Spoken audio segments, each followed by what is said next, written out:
Driving licence পেতে ভোগান্তি, গ্রাহক হয়রানি ও দালালদের দৌরত্বে ও ব্যাপক অনিয়মের অভিযোগে রাজবাড়ীতে বিআরটিএ কার্যালয়ে অভিযান চালিয়েছে দুর্নীতি দমন কমিশন। বুধবার ৭ মে দুপুরে দুর্নীতি দমন কমিশন ফরিদপুর সমন্বিত জেলা কার্যালয়ের সহকারী পরিচালক মোস্তাফিজের নেতৃত্বে একটি দল রাজবাড়ী বিআরটিএ অভিযান পরিচালনার সময় ৪ জন দালালকে টাকা সহ আটক করে।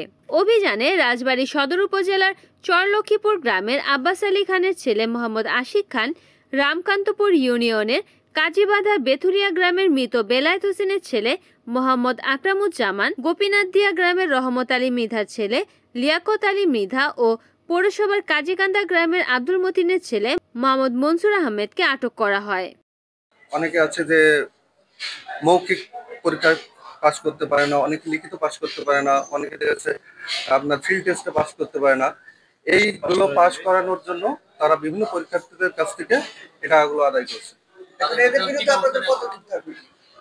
আমরা কাগজপত্র চেয়েছি, বিআরটি এর ইন্সপেক্টর আছেন দায়িত্বে, ওনার কাছে যে আমরা প্রাথমিক যে সত্যতা পেয়েছি এবং পরবর্তী কাগজপত্র বিশ্লেষণ, রেকর্ডপত্র বিশ্লেষণ করে আমরা কমিশন বরাবর বিস্তারিত প্রতিবেদন দাখিল করব। পরবর্তী কমিশনের সিদ্ধান্ত অনুযায়ী আমরা আইনগত ব্যবস্থা নেব।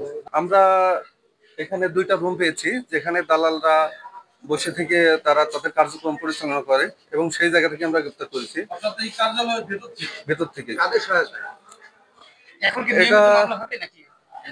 এটা হচ্ছে বিআরটিএ কর্তৃপক্ষ যে দালাল গুলো আছে তাদেরকে হচ্ছে জিম্মে আমরা দিয়েছি, ওনারা আইনগত ব্যবস্থা গ্রহণ করবে। কমিশনকে রিপোর্ট দিয়েছি, কমিশনের সিদ্ধান্ত অপেক্ষায়। কমিশন সিদ্ধান্ত দেবে,